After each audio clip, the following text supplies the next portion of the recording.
For 60 years, nuclear energy has meant one thing. Towers the height of skyscrapers, bleeding white steam into gray skies. Perimeter fences stretching for miles. Evacuation zones drawn in 50-kilometer circles on emergency management charts. Construction budgets that swallowed entire national treasuries, and timelines that outlasted the governments that approved them. The image of nuclear power is enormous, costly, irreversible. So when you see this, a quiet, white, low-profile building sitting at the edge of a coastline, clean architecture, no steam plumes, no exclusion zone, no warning sirens, something you could drive past on a highway without a second glance. You could be forgiven for thinking it's nothing. You would be wrong. What you are looking at is Linglong One, the world's first commercial land-based small modular reactor. And in 2026, it is connected to a live power grid on Hainan Island, China, quietly generating electricity for nearly 500,000 homes. No billion-dollar cost overruns. No catastrophic delays. No sprawling no-go zones on a regional map. Here is the question you should be sitting with right now. How does something this small safely power 500,000 homes, though, without any of the risks that define nuclear energy for the past 6 decades? Because the answer to that question doesn't just change nuclear power. It changes energy, full stop. Think about what happened to computing. In the 1960s, a single computer filled an entire room. It weighed 30 tons, cost millions of dollars, and required a team of engineers just to keep it running. Then someone figured out how to put the same processing power onto a silicon chip the size of your thumbnail. And the entire world reorganized itself around that breakthrough. China just did the same thing to a nuclear reactor. Let us establish exactly what we are dealing with, because this is not a prototype. It is not a government-funded lab experiment. It is not a blueprint filed away in a ministry drawer waiting for political will to catch up.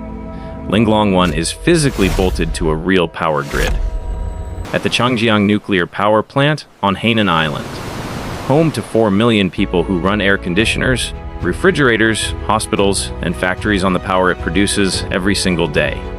The core numbers are concrete. 1 billion kilowatt-hours of electricity per year. That is the annual output target. To put that in terms, a human brain can actually process 526,000 households fully electrified. A mid-sized city powered by a reactor you could fit inside a building the size of a moderately large warehouse. But here is what almost every piece of coverage on this misses entirely. Linglong One does not just produce electricity. The engineering team designed it as a cogeneration system. A single installation simultaneously delivers 3 outputs. First, the electricity. Second, it processes and desalinates seawater, filtering salt water into fresh drinking water for the surrounding population. Third, it produces industrial-grade steam that is piped directly to nearby factories, reducing their energy costs by feeding into their production lines. 1 reactor, 3 usable outputs, 0 carbon emissions.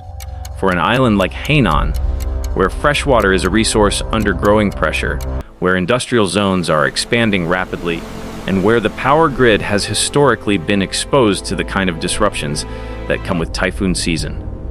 Linglong One is not just a convenient addition to the energy mix. It is strategically irreplaceable. Now, the timeline matters because it tells you something important. China's National Nuclear Corporation, CNNC, filed the construction permit in 2015. The first integrated module arrived on site in 2021. Grid connection was achieved in 2023. Full commercial operation followed. From regulatory approval to live commercial operation, less than a decade. For context, the most recent large nuclear plants built in the United States and the United Kingdom took between 15 and 22 years from approval to operation. Both came in billions over their original budgets. Linglong One came in on schedule. That fact alone should stop you, because it tells you that the problem with nuclear energy was never the physics. Nuclear physics has been understood for 70 years. The problem was always the engineering model, the construction model. the regulatory model. And China just cracked all three simultaneously. There is one more detail worth anchoring before we go deeper into the technology. The reactor vessel at the heart of Linglong One is 14 meters tall. 14 meters. That is roughly the height of a 4-story building. The entire integrated system fits within a containment footprint roughly the size of a small city block. That compactness is not just interesting from an architectural standpoint. That compactness is the entire revolution. And to understand why, you need to understand what physically goes wrong inside a traditional nuclear reactor, and why Linglong One was engineered from the ground up to make that failure mode impossible. Nuclear energy, at its core, is not a complicated idea. You take uranium fuel rods. You initiate a controlled chain reaction that splits atoms. That process releases enormous heat. That heat boils water. That steam spins a turbine. The turbine generates electricity. The same basic principle as a coal-fired power plant. Except instead of burning fossil fuel to create heat, you are splitting atoms. The danger has never lived in the basic physics. The danger lies in the plumbing. Here is how a traditional large-scale reactor works. The reactor core sits at the center, encased inside a thick steel pressure vessel.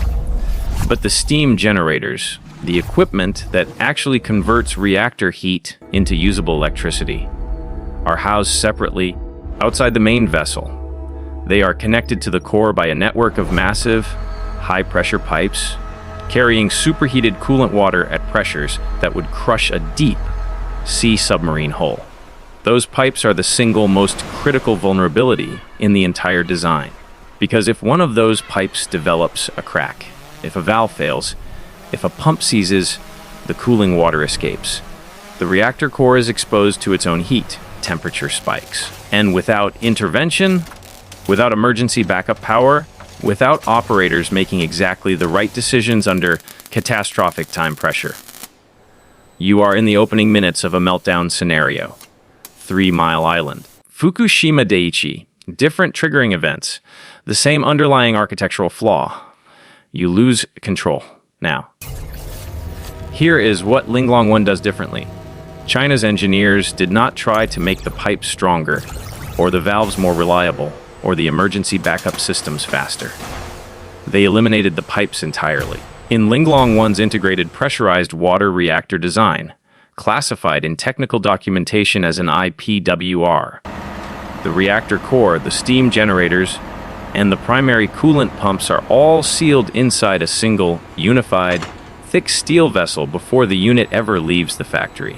There are no external primary coolant pipes connecting the major components. None. The architecture that produced the most catastrophic accidents in nuclear history simply does not exist in this design. It was engineered out of existence. Think of it this way. A traditional large reactor is like a house with a complex, multi-room plumbing system. Pipes running through walls, under floors, between separate buildings on the same site. The more pipes you have, the more joints you have. The more joints you have, the more places there are for something to go wrong. Linglong One is a sealed thermos bottle. Everything critical? The heat source, the heat transfer, the pressure management is integrated inside a single, factory-certified unit. There is no complex pipe network threading its way between structures because there do not need to be. That is what the word integral means in IPWR. It is not just a description. It is the entire safety philosophy in one word. But there is a second safety layer that makes this design uniquely robust. And this one requires no engineering at all. It is called passive safety.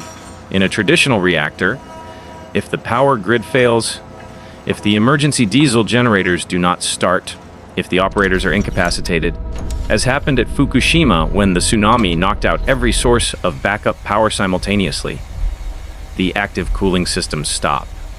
The core begins heating up. You have a narrow window to restore power or begin emergency procedures before the situation becomes unrecoverable.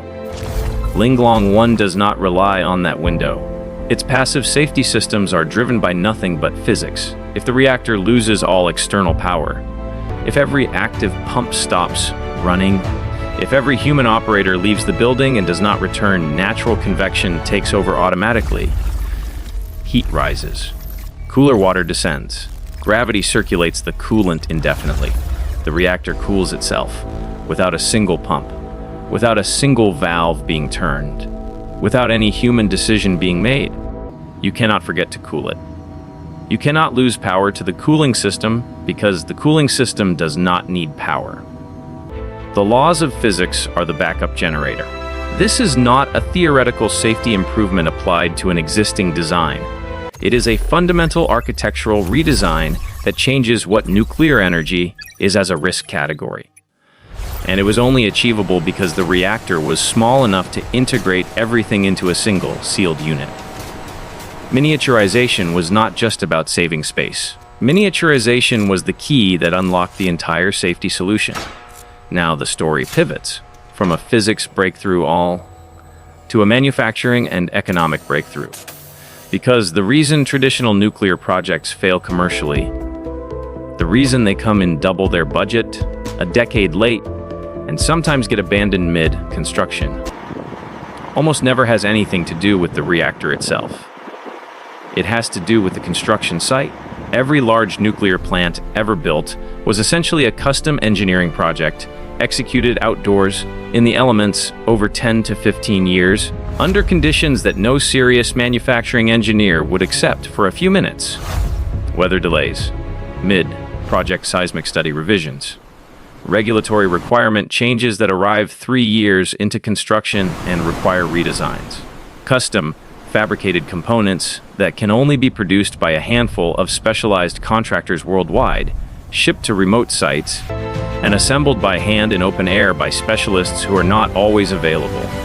Every large plant is, in practice, a one-of-a-kind prototype, and one-of-a-kind prototypes are brutally expensive. The Vogtle plant expansion in Georgia, the most recent large commercial reactor completed in the United States, came in at over $35 billion, more than double its original projected budget. It finished over 7 years late. That is not a failure of nuclear physics. That is a failure of a construction and project management model that has not fundamentally changed since the 1970s. Linglong One dismantles that model entirely, because a small modular reactor is not built like a power plant. It is built like a commercial aircraft. Boeing does not assemble a 787 jetliner on a runway in the rain, one rivet at a time, over 15 years. Boeing builds standardized components in controlled factory environments using precision robotics and quality certification at every single stage through repeatable assembly processes that produce identical, fully tested units on predictable timelines at scale. That is the production model Linglong One introduced to nuclear energy. Major components were fabricated in climate-controlled factory conditions, inspected and certified against standardized tolerances before they ever left the facility. When the Changjiang site was ready, the core module arrived largely pre-assembled on a transport bed. The on-site work shifted from years of complex custom fabrication to structured, documented assembly against a known specification. 58 months from first concrete to grid connection. Compare that to 15 to 20-year timelines that have triggered the financial restructuring of Western nuclear programs. 58 months. Under 5 years. But the economic transformation does not end at construction speed. It ends at scalability. Traditional nuclear requires a government or utility to commit $20 billion or more, entirely upfront, before a single kilowatt-hour of electricity reaches a single home. The financial exposure is severe. If costs escalate, if a government changes, if the regulatory landscape shifts mid-construction, the entire investment is at risk before the plant has generated $1 of revenue. Linglong One offers a fundamentally different financial model. A city, an island nation, or a remote industrial zone does not need to commit to a multi-decade megaproject. They deploy one module, start generating electricity, start recovering costs. Then as demand grows, they add a second module, a third, a fourth, each one connecting into the same site infrastructure, modular by design, scalable by nature. The same economic logic that made solar commercially viable. Not one giant installation, but millions of standardized units manufactured at scale and deployed incrementally. Now applies to nuclear. The factory model makes nuclear affordable. China did not arrive at Linglong One by accident. This is the product of a 30-year industrial policy. A deliberate, state-coordinated strategy to become the dominant force in global nuclear energy, at precisely the moment the rest of the world is scrambling to find clean, reliable baseload power that doesn't depend on fossil fuels. Here are the numbers that define the current reality. China is currently constructing approximately half of all new nuclear reactors being built anywhere on Earth. They have developed a regulatory and construction pipeline capable of approving and beginning construction on 10 or more new reactors per year. They have trained tens of thousands of nuclear engineers over 2 decades of sustained investment. They have built the supply chains. They have built the factory infrastructure. They are operating at a scale no other country comes close to matching. In the West, the picture is more complicated. Companies like NoScale Power in the United States and Rolls-Royce SMR in the United Kingdom have developed genuinely credible reactor designs. The engineering is sound. The safety cases are defensible, but they are trapped. NoScale's lead customer project was canceled in 2023 after projected costs escalated beyond what the market would absorb. Rolls-Royce SMR is still working through a UK regulatory approval process that is years from completion. Widespread commercial deployment of Western SMRs units at any meaningful scale is realistically a 2030 proposition at the earliest. China is deploying now, and this matters beyond the energy statistics. China's state nuclear enterprises are not building Linglong One derivatives exclusively for China. They are building to export. The Belt and Road Energy Infrastructure Strategy is already positioning Chinese-designed reactors for markets across Southeast Asia, Sub-Saharan Africa, the Middle East, and island nations across the Pacific and Indian Oceans.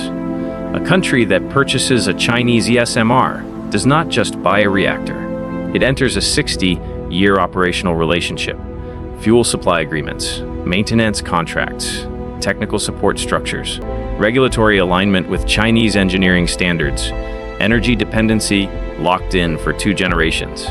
The nation that wins the SMR race does not just win a technology market, it shapes the architecture of global energy for the next half-century.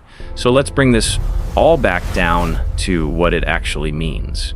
For the past 2 decades, the debate about clean energy has been a debate about scale. How much land do we need? How many square kilometers of solar panels? How many offshore wind arrays stretching to the horizon? The assumption embedded in almost every serious energy policy discussion is that clean, reliable, always on baseload power requires enormous physical footprints, enormous construction timelines, and enormous financial exposure. Linglong One quietly dismantles that assumption. The future of clean energy might not look like a field of turbines or a sea of panels. It might look like a quiet, unassuming building at the edge of your city, smaller than a high school, surrounded by a standard security perimeter, generating carbon-free electricity for 400,000 homes every hour of every day for the next 50 years, while the neighborhood around it carries on completely unaware. No steam plumes on the horizon. No exclusion zones on any emergency management chart. No debate about what happens if it rains for 3 weeks and the solar panels stop producing. Just clean, continuous, silent power. China just proved something the rest of the world spent 60 years arguing was impossible. The silent revolution in nuclear energy will not be defined by how big we can build these things. It will be defined by how precisely, how perfectly we learn to shrink them down.